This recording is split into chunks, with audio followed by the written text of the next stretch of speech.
Halo teman-teman, kami dari kelompok 4. Pada kesempatan kali ini kami akan mempresentasikan materi tentang siklus pengeluaran. Pertama-tama, perkenankan saya, Novita Ariyanti Mariwainur, sebagai moderator untuk memperkenalkan anggota kelompok kami. Yang pertama yaitu ada Cindy Fadila Anggraini dengan NIM 17 dan ada Igusti Ayu Made Nindya Parmitaswari dengan NIM 30. Pada kesempatan kali ini, kelompok kami akan memaparkan materi tentang siklus pengeluaran dengan submateri. Yang pertama ada pengertian dari siklus pengeluaran, yang kedua ada tugas dalam siklus pengeluaran, yang ketiga ada fungsi terkait siklus pengeluaran, yang keempat ada catatan akuntansi yang digunakan dalam siklus pengeluaran, yang kelima ada sistem pembelian, dan yang terakhir ada sistem pengeluaran kas. Untuk submateri yang pertama, yaitu pengertian siklus pengeluaran, akan dibawakan oleh teman saya, Igusti Ayu Made Nindya Parmitaswari. Untuk Nindya, waktu dan tempat saya persilahkan. Baik, materi selanjutnya yaitu pengertian siklus pengeluaran. Pengertian dari siklus pengeluaran atau spending cycle atau expenditure cycle merupakan rangkaian aktivitas dan pemrosesan data yang dilakukan perusahaan yang berhubungan dengan pembelian dan pembayaran barang atau jasa. Siklus pengeluaran melibatkan beberapa aktivitas yang berhubungan dengan pembelian bahan mentah, persediaan barang ataupun jasa. Kegiatan ini termasuk dalam mengidentifikasi dan mendokumentasikan semua pengeluaran uang, penyimpanan order pembelian, menerima kiriman barang, dan pencatatan persediaan di perusahaan.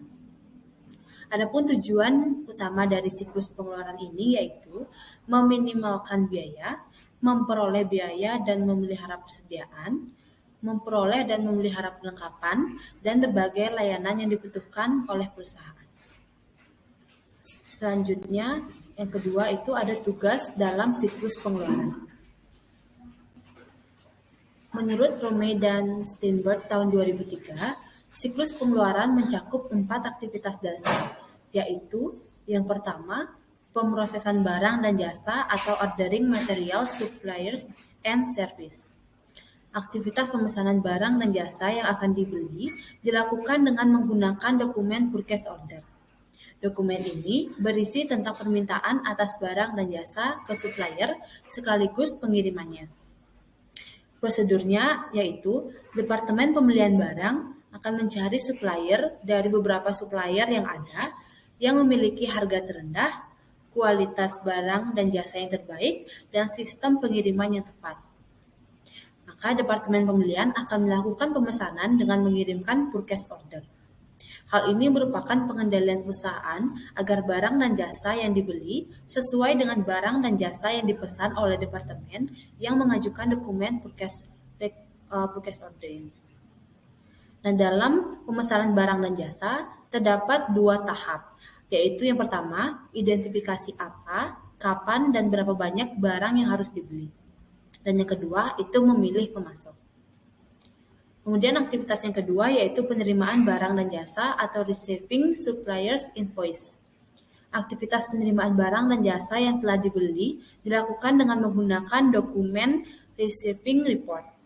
Dokumen ini berisi tentang pengakuan penerimaan barang dan jasa yang meliputi tanggal penerimaannya barang, jenis dan kuantitas barang yang telah diterima, asal pengiriman supplier, dan nomor dari purchase order.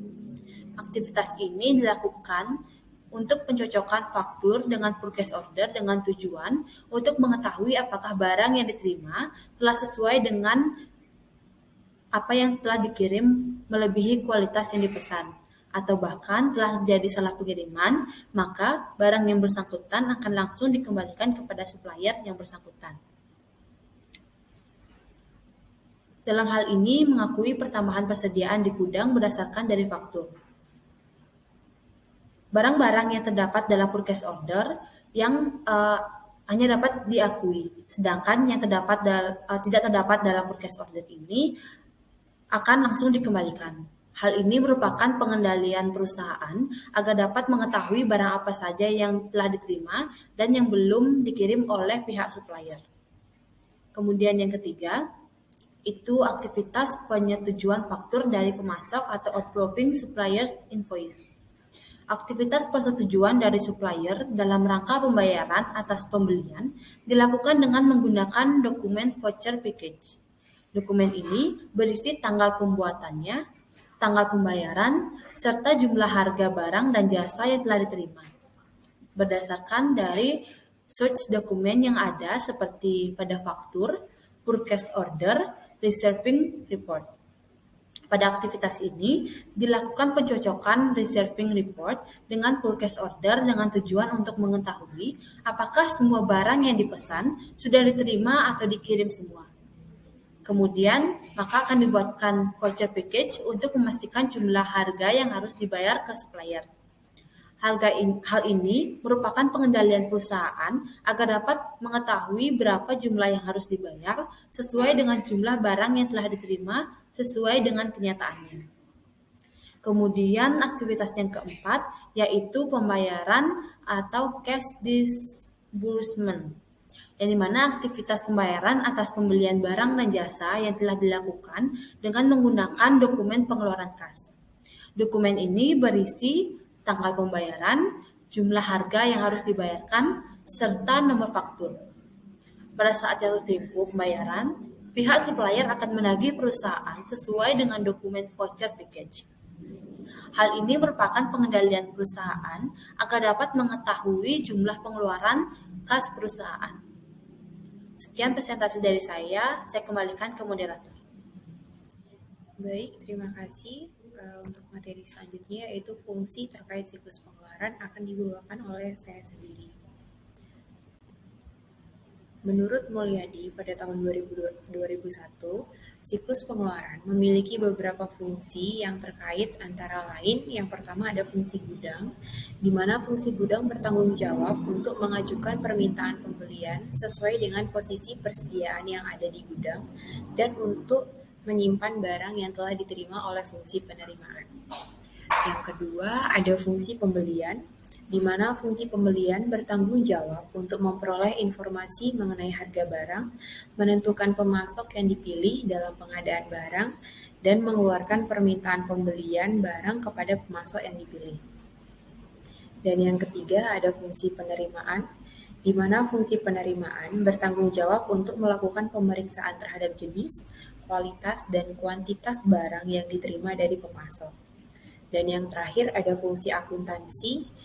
Fungsi akuntansi yang terkait dalam siklus pengeluaran adalah fungsi pencatatan utang dan fungsi pencatatan persediaan, di mana fungsi pencatatan utang bertanggung jawab untuk mencatat transaksi pembelian ke dalam register bukti kas keluar dan menyelenggarakan arsip dokumen sumber. Sedangkan untuk fungsi pencatat persediaan bertanggung jawab untuk mencatat harga pokok persediaan barang yang dibeli ke dalam kartu persediaan. Lalu selanjutnya ada catatan akuntansi yang digunakan dalam siklus pengeluaran. Catatan akuntansi yang digunakan dalam siklus pengeluaran antara lain yang pertama ada register bukti kas keluar. Jika dalam pencatatan utang perusahaan menggunakan voucher payable prosedur, jurnal yang digunakan untuk mencatat transaksi pembelian adalah register bukti kas keluar. Lalu yang kedua ada jurnal pembelian.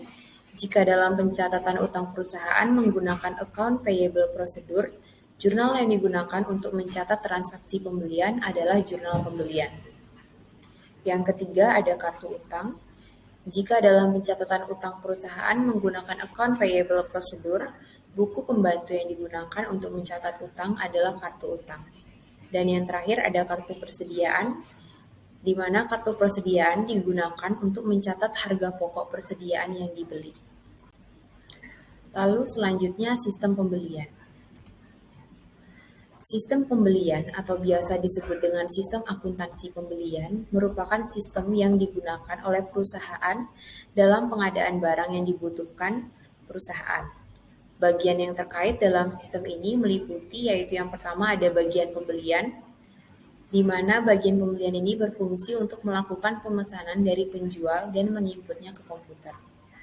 Yang kedua ada bagian hutang, di mana bagian hutang ini bertanggung jawab untuk memelihara catatan berbagai pembelian barang ke pemasok sehingga dapat diketahui jumlah hutang kepada masing-masing pemasok dan juga riwayat layanan pemasok.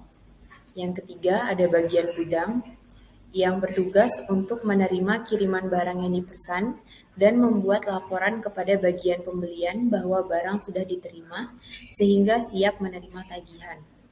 Yang keempat ada bagian hutang yang dimana bertugas untuk menerima faktur penjualan atau tagihan dari pemasok. Dan yang terakhir ada bagian keuangan atau kasir yang bertanggung jawab untuk membayar hutang kepada pemasok sesuai dengan masa potongan sehingga perusahaan dapat memperoleh potongan tunai dan menyelenggarakan pencatatan atas pembayaran. Selanjutnya ada dokumen yang digunakan dalam sistem akuntansi pembelian. Yang pertama ada permintaan barang. Dokumen awal dalam siklus pengeluaran yang mengotorisasi penempatan pesanan barang atau jasa. Yang kedua ada penawaran barang yang merupakan dokumen yang digunakan dalam prosedur persaingan tawar-menawar, menunjukkan barang dan jasa yang dibutuhkan dan harga pesaingnya, syarat dan lain sebagainya. Yang ketiga ada pemesanan barang yang merupakan dokumen yang mencantumkan deskripsi, kualitas dan kuantitas atau informasi lain atas barang atau jasa yang hendak dibeli. Yang keempat ada bukti penerimaan barang yang merupakan dokumen yang menunjukkan tanggal barang diterima, nomor purchase order, kode dan nama barang, banyaknya barang yang diterima dan identitas dari barang tersebut. Dan yang terakhir, ada faktur penjualan yang merupakan dokumen yang menunjukkan deskripsi dan kuantitas barang yang dijual, harga termasuk ongkos angkut, asuransi, syarat pembayaran, dan data lain yang relevan. Sekian dari saya, untuk materi selanjutnya akan dilanjutkan oleh teman saya yaitu Cindy Fadila Anggraini. Untuk Cindy, waktu dan tempat saya persilahkan. Baik, selanjutnya ada prosedur transaksi pembelian mencakup. Yang pertama, bagian gudang mengajukan permintaan pembelian ke fungsi pembelian. Yang kedua, bagian pembelian meminta penawaran harga dari berbagai pemasok. Yang ketiga, bagian pembelian menerima penawaran harga dari berbagai pemasok dan melakukan pemilihan pemasok. Yang keempat, bagian pembelian membuat order pembelian kepada pemasok yang dipilih. Yang kelima, bagian penerimaan memeriksa dan menerima barang yang dikirim oleh pemasok. Yang keenam, bagian penerimaan menyerahkan barang yang diterima kepada fungsi gudang untuk disimpan. Yang ketujuh, bagian penerimaan melaporkan penerimaan barang kepada bagian akuntansi. Dan yang terakhir, bagian akuntansi menerima faktur tagihan dari pemasok dan atas dasar faktur dari pemasok tersebut, bagian akuntansi mencatat kewajiban yang timbul dari transaksi pembelian.